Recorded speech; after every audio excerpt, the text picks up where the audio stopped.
ఒక్కసారి మీరు ఆలోచించుకోవాల్సిన అవసరం ఉంది. 2 ఏళ్ల క్రితం విధ్వంసమైన రాష్ట్రం.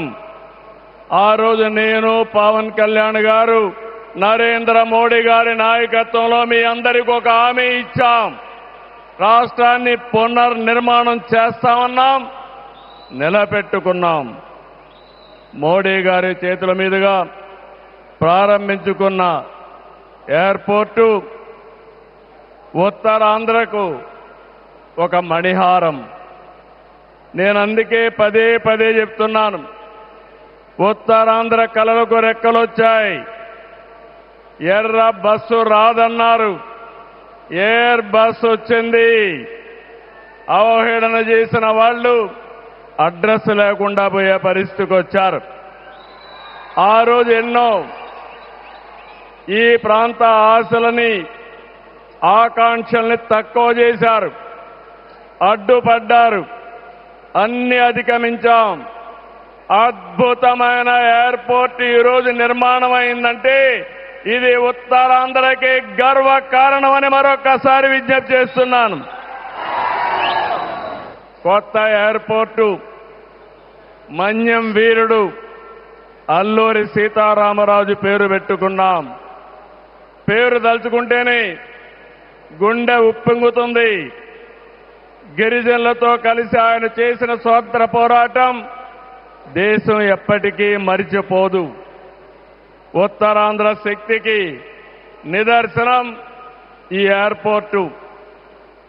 ఎందుకంటే ఈ ఎయిర్పోర్ట్ నిర్మించింది ఎవరో కాదు, ఉత్తరాంధ్ర వాసి జిఎంఆర్, ఈ ప్రాంత వాసి.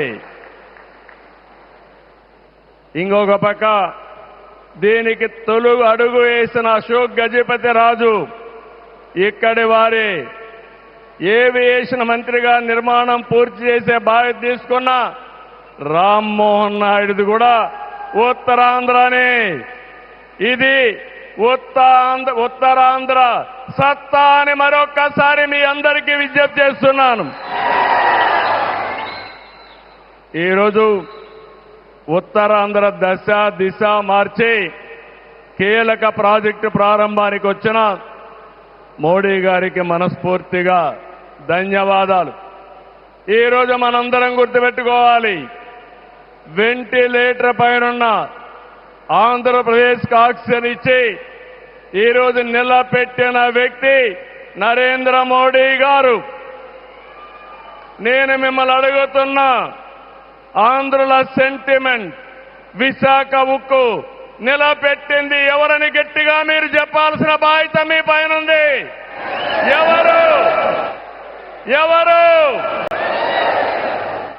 విశాఖ రైల్వే జోన్ మంజూరు చేసి విభజన హామీని నెరవేర్చింది ఎవరు? పోలవరానికి సాయం చేసి గాడిన పెట్టింది ఎవరు? రాజధానికి నిధులిచ్చి పనులు పునఃప్రారంభించిన వ్యక్తి ఎవరు? 2027 భోగాపురంలో చెప్తున్నాను, పోలవరాన్ని పూర్తి చేసి మన ప్రధాని చేతుల మీద జాతికి అంకితం చేస్తామని హామీ ఇస్తున్నాం.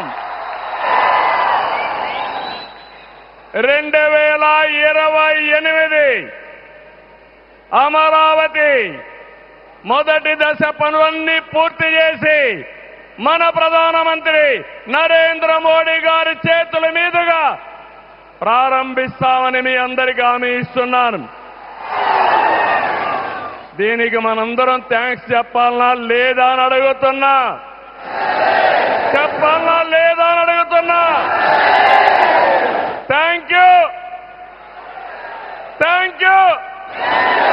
ధన్యవాదాలు.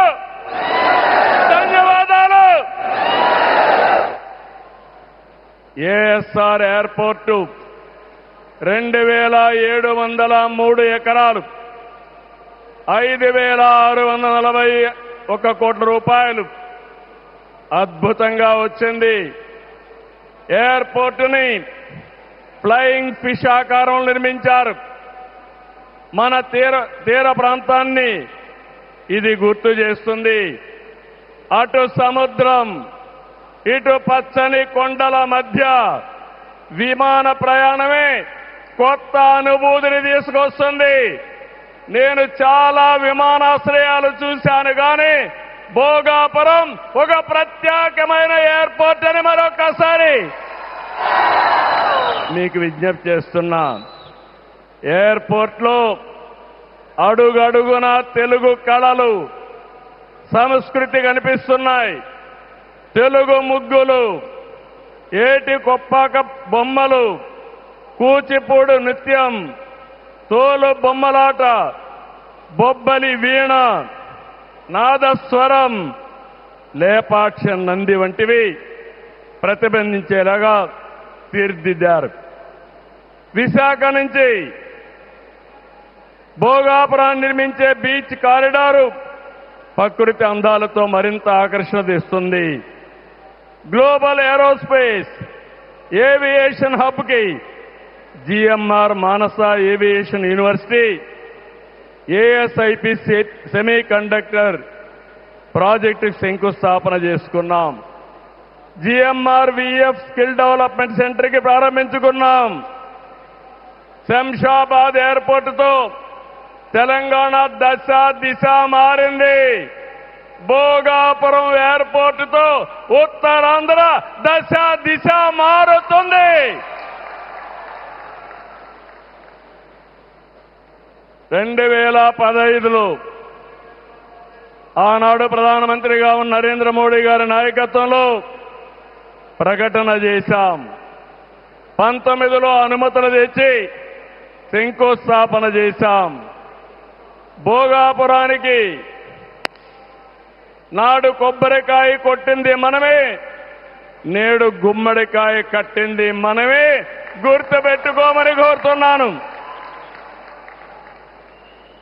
ఈ 2 ఏళ్లలో ప్రధానమంత్రి గారి సహకారంతో ఉత్తరాంధ్రలో 189 ప్రాజెక్టులకు సంబంధించి 6,13,00,000 పెట్టుబడులు.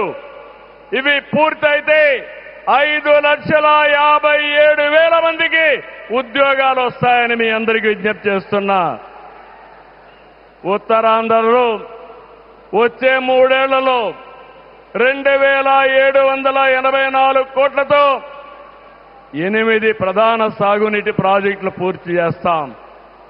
ఇది కాకుండా 65 సంవత్సరాలుగా పెండింగ్ ఉన్న నేరేడు బ్యారేజీని కేంద్రం క్లియర్ చేశారు. దశాబ్దాల కలని నిజం చేస్తాం. ఈ నెల 14వ తేదీన గోదావరి నీటిని ఉత్తరాంధ్రకి, ముఖ్యంగా అనకాపల్లికి తీసుకొచ్చే బాధ్యత ఎన్డీఏ ప్రభుత్వం తీసుకుంటాం. గోదావరి పోల వంశధారిని అనుసంధానం చేసే బాధ్యత తీసుకుంటాం.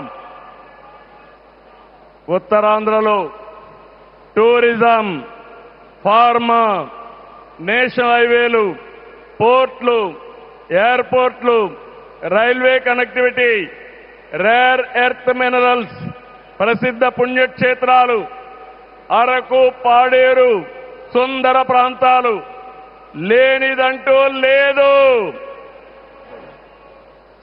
వీటితో ఉత్తరాంధ్ర నుంచి వలసలు పోరు.